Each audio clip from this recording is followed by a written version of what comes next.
మీ జాతకం ఎలా ఉంటుందో తెలుసుకోండి. వెంటనే జేకేఆర్ గురుగారి అపాయింట్మెంట్ తీసుకోండి.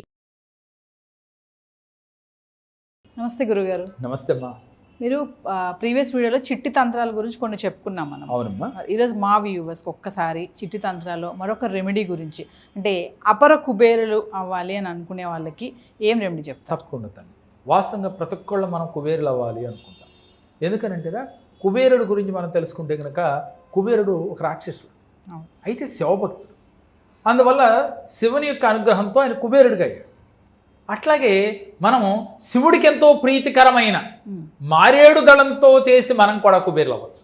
మారేడు దళం త్రిదళం తెలుసు కదమ్మా, 3 ఆకులతో కలిసి ఉంటుంది, త్రిదళం అంటాము. దాన్నే మారేడు దళం అంటాము. ఎవరైతే మారేడు దళంతో ఇలా చేస్తారో వారు తప్పకుండా కుబేరులు అయితే తీరుతారు. అంటే పరమేశ్వరుని నుంచి ఎంతైనా తీసుకోవచ్చు, ఎంత అనుగ్రహాన్నైనా పొందొచ్చు అంటానికి కుబేరుడు, పరమేశ్వరుడు అనుగ్రహంతో కుబేరుడు ఎలా అయ్యాడో మనం కూడా మారేడు దళాన్ని ఆ పరమేశ్వరుడికి సమర్పించి కుబేరుడం అవ్వచ్చు. ఎలా అంటే ఇది మీరు చేయవలసింది ఏంటంటే అమ్మా, మారేడు దళం తీసుకుని చక్కగా మారేడు దళం పైన శ్రీం అని రాయాలి. మారేడు దళం పైన చిన్న అక్షరాలతో శ్రీం, అది గంధంతో రోజు వాటర్ కలిపి, గంధంలో రోజు వాటర్ కలిపి శ్రీం అని రాయాలి. రాసి అంటే 3 దళాల పైన రాయాలి శ్రీం శ్రీం అని. ఆ దళాన్ని పరమేశ్వరుడు ఫోటో ఉన్నా లేదు లింగ రూపంలో ఉన్న ఆ స్వామికి సమర్పించాలి. ఎలా సమర్పించాలి? ఓం శ్రీనిధీశ్వరాయ స్వాహ, ఓం శ్రీనిధీశ్వరాయ స్వాహ. ఇలా జ్ఞానముద్ర పెట్టుకుని మీరు ఓం శ్రీనిధీశ్వరాయ స్వాహ, తండ్రి నన్ను కూడా కుబేరుడిలాగా అనుగ్రహించు, కుబేరుణ్ణి చెయ్యి, అష్టైశ్వర్యాలు నాకు కలగ చెయ్యి అని చెప్పి మీరు భగవంతుడిని వేడుకుంటూ ఎన్నిసార్లు చేయాలి? మీకు మారేడు దళాలు బాగా దొరికితే 108 దళాలతో చేయండి. ఒకవేళ దొరకలేదు 11 దళాలే దొరికినాయి, 11తో చేయండి. లేదు 1 దొరికినా సరే 1 దళంతో అయినా చేయండి. ఇలా ఎన్నాళ్ళు చేయాలి? 11 రోజులు చేయండి. ఇంకా మీ సమస్య తీరకపోతే 21 రోజులు చేయండి. ఇంకా టైం పట్టింది అంటే మీ సమస్యను బట్టి 41 రోజుల వరకు చేయొచ్చు. ఇలా చేస్తూ కుబేరుడు అనుగ్రహం కోసం ఉత్తరముఖంగా కూర్చుని అదే పూజా మందిరంలో కుబేర ముద్ర వేసుకుని, ఇందాక మనం గత వీడియోలో కూడా చెప్పుకున్నాం, కుబేర ముద్ర, ఈ విధంగా కుబేర ముద్ర వేసుకుని మీరు ఈ మంత్రాన్ని చదవాలి.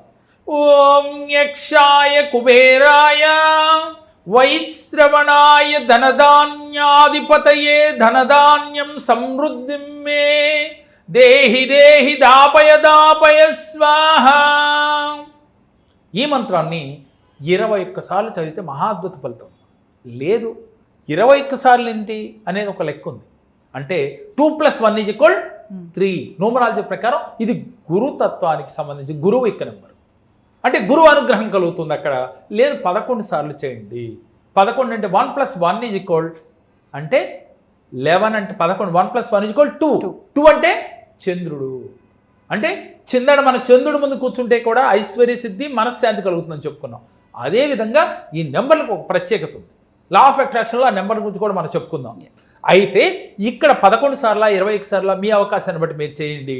చేస్తే తప్పకుండా మీకు అష్టైశ్వర్యాలు కలుగుతాయి. అయితే ఇక్కడ మళ్ళీ ఈ మంత్రాలు చదువుతూ లా ఆఫ్ అట్రాక్షన్ ఇక్కడ ఉపయోగించాలి. ఎలా? పరమేశ్వరుడు మీకు అనుగ్రహించినట్లుగా, మీకు చేస్తున్న వృత్తి ఉద్యోగ వ్యాపారాలలో ఆర్థికంగా అంచెలంచెలుగా ఎదుగుతున్నట్టుగా ఇలా భావిస్తూ ప్రతిరోజు అరగంట నుంచి గంట వరకు, ఉదయం రాత్రికి అరగంట నుంచి గంట వరకు మీకు కుదిరిన సమయాన్ని బట్టి, సార్ అసలు మాకు కుదరదు సార్, బిజీ, 21 నిమిషాలన్నా చేయండి, అట్లీస్ట్ 11 నిమిషాలన్నా చేయండి. ఇలా పాజిటివ్ ఆలోచనతో పాజిటివ్గా ఉంటూ ఎవరిని దూషించకుండా ఉంటూ సత్ప్రవర్తనతో సద్భావనతో మీరు మెలుగుతూ ఇది చేయండి. మీకు ఎందుకు డబ్బు రాదో చూద్దాం. మనీని గౌరవిస్తూ ఉండాలి. డబ్బును ఎప్పుడు లా ఆఫ్ అట్రాక్షన్లో చెప్పేప్పుడు డబ్బును గౌరవిస్తూ ఉంటారు. ఎంత గౌరవిస్తే అంత ఈజీగా మన దగ్గరికి వస్తుంది. ఎక్కడైతే గౌరవింపబడతారో వాళ్ళింటికే మనం వెళ్తాం. ఎవరైతే మన ప్రేమగా చూస్తారో వాళ్ళింటికి పదే వెళ్తాం. మనం వెళ్తే ఎడమొహం పెడమొహం ఉంటే ఆ గుమ్మం కాడికి కూడా వెళ్ళడానికి మనం మొహం అంటే మనసు ఒప్పుకోదు. డబ్బుకు కూడా అంతే, లక్ష్మీదేవి కూడా అంతే. ఇదే లాజిక్ భగవంతుడి దగ్గరైనా. కాబట్టి ఎప్పుడూ పాజిటివ్గా ఉండాలి. ఇంట్లో ఏ రోజు కూడా ఎడాపడా మాట్లాడుకోకూడదు. భార్యని కానీ పిల్లల్ని కానీ.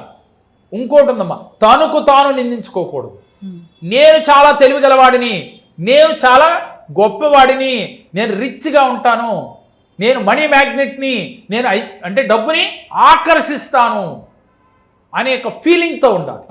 ఈ పాజిటివ్ దృక్పథంతో ఇలాంటి చిన్న చిన్న క్రియలు కనుక ఆచరిస్తే, అంటే తంత్రశాస్త్రంలోని ఈ చిన్న క్రియ ఆచరిస్తే మీకు విశేష ఫలితం కలుగుద్ది. ప్రాక్టికల్గా చేసి చాలామంది అద్భుత ఫలితాలు పొందారు నా దగ్గరికి వచ్చి. మీరు కూడా పొందాలి అంటే ఆచరించి చూడండి. ఆ ఫలితం మీరు అనుభవపూర్వకంగా తెలుసుకోవచ్చు. థ్యాంక్ యూ గురు. నమస్తే అమ్మా. నమస్కారం. నా పేరు రంగారావు. మాది గుడివాడ. నేను టీవీలో యాడ్ చూసి జేకేఆర్ గారి దగ్గరికి వచ్చాము. గురువు గారు మాకు చాలా సమస్యలకి పరిష్కారం చెప్పారు. మా బాబు మ్యారేజ్ విషయం కూడా వచ్చాము. వచ్చిన తర్వాత నవ శుక్రవారం వ్రతం అనేది చెప్పారు. 2వ వారం చేసేపటికి మా బాబుకు సంబంధం కుదిరింది. 9వ వారం వచ్చేపటికి మ్యారేజ్ అయిపోయింది. నాకు నా జాతకం చూసి నాకు 50లో షుగర్ వస్తుందని చెప్పారు. వచ్చింది. 52లో మోకాల కాడ నుంచి కొంచెం కింద ఫ్రాక్చర్ అన్నారు, జరిగింది. అవన్నీ మరి గురువుగారు కొన్ని మంత్రాలు ఇచ్చి అలా చేయించడం వల్ల నేను చాలా హ్యాపీగా ఉన్నాను. మా ఫ్యామిలీ మొత్తం కూడా గురువుగారు చెప్పు చేతలో ఆయన సలహా తీసుకుంది ఏమి పని చెయ్యం. గురువు గారు చెప్పిన దాని ప్రకారం మాకు జరుగుతున్నాయి. అందువల్ల నేను కూడా బోల్డ్ మందిని తీసుకొచ్చాను. అందరికీ సాటిస్ఫై అయ్యారు.